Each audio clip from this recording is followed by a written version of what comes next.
Welcome to Picks with the Professor, the show where a real statistics professor gives you sports betting tips. This is college basketball for Tuesday, March 12th. We've got a slate today. This is a very different Tuesday than usual. Usually Tuesday is, a lot of the big boys playing, and that's not the way it's going here for this Tuesday because we are in to conference championship week. We've already been giving out some trophies here at the end of last week and at the start of this week, and we've got more here on Tuesday. So some small school action, but you will see a lot of celebrating and a lot of crying if you watch some of these games. And Jake, we have afternoon basketball, so there's really not much more you could ask for here on this slate, except for more games, which we will get on Wednesday and Thursday and Friday with daytime games, bigger schools and everything. So it's setting up to be a great week. I know you're looking forward to it. Oh, yeah, this is one of my favorite weeks of the year. Like I said, the joy you see and the agony is just all fun to watch, just seeing people care that much. And you and I both separately have been to Las Vegas for the opening round of the NCAA tournament. And it's wild. It's a lot of fun, but I see a lot of people on Twitter talking about the best time to go really would be this weekend. If you're out there for, Thursday, Friday, Saturday, Sunday, you'd get a lot of action in, and apparently it's a little easier to get rooms and tables and that sort of stuff. And so something I've been seeing lately. So if anyone has the experience of doing both, let us know in the comments if that's something we should put on our bucket list to do. Because it was on my bucket list to do the opening weekend there. Because many years ago. But yeah, should we add this one too? Should we add conference championship weekend? So let us know in the comments if you've done. Otherwise, though, we will get to our recap here as this is our first show of the week. Last week, not great. And we've had some very ho-hum times of late. We had a couple mediocre weeks and a good week, a mediocre week, just kind of tread water there. Everything just kind of meh. Overall, Jake, the concerning thing to me is our picks on the free show now for the season down 0.7 of a unit. Now we've got to really work this week to get that back above water. So no pressure on us this week to pick out some winners for the people. Yeah, I mean, it's a tough going here towards the end of the year. It's like just everything tightens up, and it's just hard to find the right value. But I think we can do it. We excelled in the tournament last year. I think we can too. And we're going to start off with a game. That's really the best I could say about this, Georgia Tech and Notre Dame.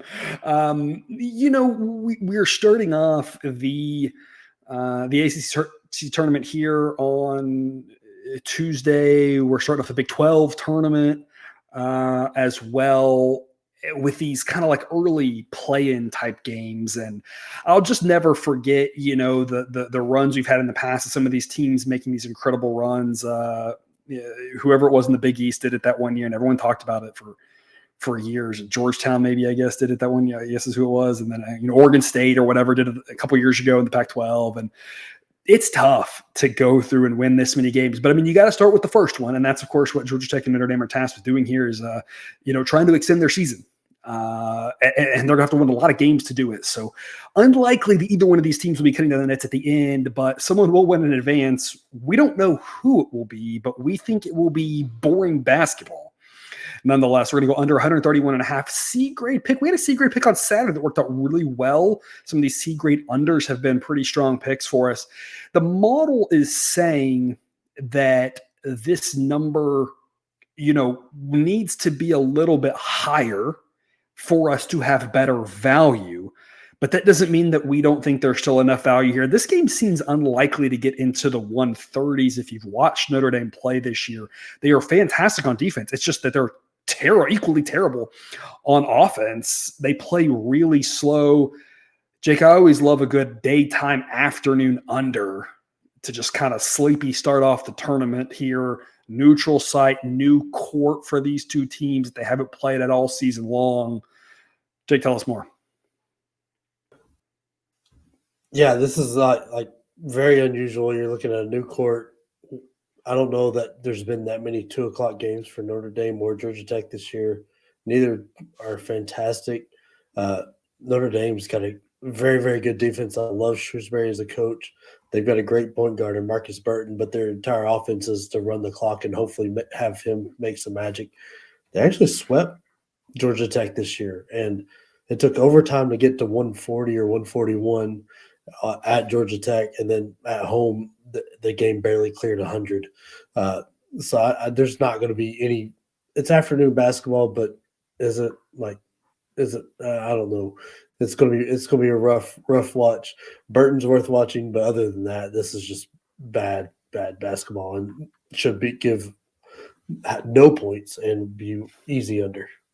The first time these two teams played got to 132 in regulation, if my math is correct on that. So half a point over this number. And I think that's kind of what the model's saying is, it's not that, there are never any locks in gambling whatsoever. What the model is saying is I'd really like a number like 133, 134, 135, where I feel like my chances of winning are even higher. But, that seems about like the highest we're going to get is that 132-ish type game. The second time these two teams played, the game got to, again, if my math is correct, or 113. So it wasn't just under this number. It was way under this number. And remember, we are not trying to predict what will happen in one single game. We have no idea what's going to happen in one single game. Nobody does. But we're trying to predict is the average outcome. And that's the thing, is that second game gives us an idea of, on average, just how low this game can be. And that's kind of what we're expecting and hoping for from these two teams, especially knowing the fact that late fouls, season's literally on the line for both of these teams, overtime, those things are possible. And so what the model is really taking into account is if you don't have that, you're probably going to land in that one teens. Obviously, we know that the late fouls will give us some late points at the end, possibly overtime, possibly. That's where it's saying the average score gets up there. But even then, the average score doesn't reach the threshold that the books are putting it at. So under 130.5, C-grade value according to the model, but worth your investment here for Tuesday afternoon. And as a reminder, of course, you can get this sort of information on every single game, all sorts of insights, pace rankings, offensive ratings, defensive ratings. Look, your bonus game there for you just to get a sneak peek of everything you get on Dub Club. West Virginia and Cincinnati, a Big 12 game that I'm sure everybody else is interested in as well, because it will be equally terrible as Georgia Tech, Notre Dame. I say that. Terrible also in the fact that Cincinnati's actually a decent basketball team and West Virginia isn't. So that might be a little bit of a runaway. As you can see, there's projecting Cincinnati minus 11, but a lot of goodies over there on Dub Club. Check it out if you have not yet. Plays of the day, first month, $5 off with that QR code or the link in the show description. Worth checking out if you haven't yet. Otherwise, though, Wagner and Merrimack will be the first championship game we are going to cover on this show. Again, as we kind of talked about, this may not be the most exciting game with regards to tempo or talent. You can see that on screen, the offensive ratings for both of these teams in the 300s. If Merrimack plays some good defense, Wagner plays slow. That makes for a good investment in the under. C-grade pick here, under 120.5. The model says 118.5. Jake, the reason I like this one personally, and we've long talked about, when you get to the extremes, it's sometimes hard for the model to really figure out just how low or just how high to go on these type of games. The models had more of a lean to the overs this season. And so it's done a little bit more out of control, hey, super high projections on these overs. We don't get a lot of out of control, super low projections on the under just based off the way it's built. And so anytime the model says go under a number this low, based off how it's performed this season, it seems like it's worth your time to look into it. Jake, what are your thoughts on this under in Wagner and Merrimack? It's one of my favorite plays. Like, Merrimack is very similar to Notre Dame. Absolutely garbage offense, pretty good defense. They've got the squad to win this game. They're a very decent team, and where Merrimack struggles on defense is giving up offensive rebounds, and Wagner's a terrible offensive rebounding team. So there's nowhere Wagner's going to be able to take advantage. The pace of Wagner is going to keep this way, way down. And it's not like Merrimack really wants to push it. Their conference, like the last game was 112 with Lemoyne. So like there's not. It's not like either they really want to push the pace and put up a lot of points. They want to rely on that very solid defense and take advantage of the few times they do score. And I think that's going to play out perfect into this under. Yeah, and of note, of course, this is a true home game for Merrimack, as opposed to a lot of these, which are neutral court games. Our next one will be a neutral site game as well, but a true home game for Merrimack here, getting to host as part of the benefit. And we talked about this previously, right? Every conference has to do something a little bit different with regards to some are all neutral sites, some are all home teams, some are like home teams for the early one, and neutral later. It just gets a little bit confusing and different for each one. This one, of course, note again, a true home game for Merrimack. If this was a neutral site game, we'd be projected even lower because of the fact that now both teams would be shooting at a new backdrop. Of course, that effect is going to minimize itself a little bit more as you go later on in the tournament, right? That neutral site is going to be most effective with regards to keeping scores under in game one that you're playing. It's a new backdrop. Once you've played at it for the whole game, you play there again the next day or the day after that, it tends to balance itself out. So we aren't recommending going under in every neutral site game like we are doing in Georgia Tech Notre Dame. We're just saying early on that first game, it's at least worth considering. This one's worth considering not because of that, but because of all the things you mentioned. Merrimack's good defense. Wagner's better on defense. Both these offenses are terrible, and the pace should be really slow. So we're going to go under 120.5. C grade value. But as we mentioned, just because it's neutral site doesn't mean we have to go under. We're going to go over 137 in Manhattan and Iona. Model projects 143. This is B plus grade. We are 1 point away from an A grade. So if we get over 136, that would be an A minus grade, just eke into the A's. But this one is a little bit more of a balanced matchup than these last two. You can see it on screen there that Manhattan is about as good or bad on offense as defense. Iona, same thing. Pace is pretty ho-hum, but when you look at that, Manhattan is more fast than Iona is slow. So we expect a slightly above average pace here. The reason we don't expect a ton of points in general is just weaker quality basketball tends to lead to fewer points. But with a little bit of pace and the fact that there's not really a big mismatch here, we don't think it'll be that low scoring. Over 137, B plus grade. Jake, tell us more. Like this is both teams are very equal. I think that's going to give us a lot of points. It typically gives you more points, especially when they play slightly to the faster end than they do to the slower end.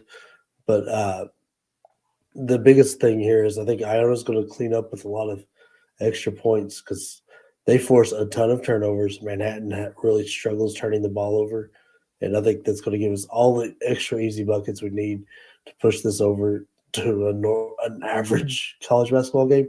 Like, I'm not saying it's going to get in the 150s or anything, but I think we're to get it to around 140, 143, about where the sidelines projected it.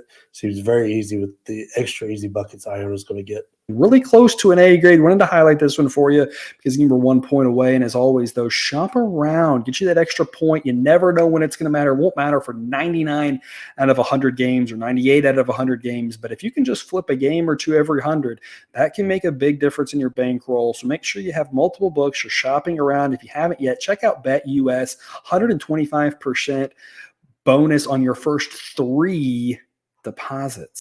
BetUS, America's favorite sportsbook and casino. Live betting and racebook. We're celebrating 30 years with a historic offer. A 125% sign-up bonus on your first 3 deposits. Plus 10% gambler's insurance. Get started today. BetUS, where the game begins. Jake, that'll wrap up our show here. There's your recap slide. More picks and the plays of the day over on Dub Club. Otherwise, you have any parting words for the viewer? Like, I mean, this is a Cousin Jared special with two unders out of the 3 games we're picking, but I know he likes zero fun sports to watch. Not typically my bag, but I feel pretty good about these picks. Like, the first 2 games should be just so boring to watch, but man, Iona has some potential. Yeah, absolutely. And of course, we talk a lot about finding good value, and there's a little bit of a misconception in sports betting sometimes, right? That underdog means value, and that's not necessarily the case. Sometimes the favorite has value. Sometimes a minus 800 pick has value, right? And there's examples that we can give, probably more in like the, fighting arena in that regard to get up to that value. But the point being, anything can have value if it's mispriced. And so we don't want to just say this is a certain type of thing that has value or not. But we'd be remiss if we did not point out that while we've gone over a lot in this college basketball season, that's mainly because the books have just struggled to really adjust to the new rules and the new style of college basketball.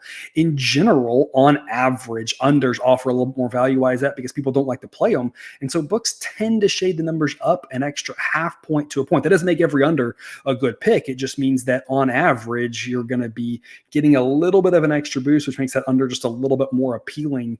Again, this season's been a little bit atypical, but maybe by this point of the season, maybe we've all kind of balanced it out. We're starting to see a little bit more under picks become pivotal here as we get into conference tournaments where we are considering a little bit of a decrease in expected number of points, because with the season on the line, you tend to be a little bit more measured. And so just an extra point here, extra point there is kind of swinging some of these games that might have been over picks for us early in the season, under picks. So got a couple unders here. And I think that's where Cousin Jared usually comes in. He usually likes to find that value any way he can. And a lot of times it's unders, even though this season it hasn't really been for college basketball, but doesn't mean it can't be here for us on Tuesday nights. Thanks for watching, everyone, though. And we will catch y'all here again tomorrow.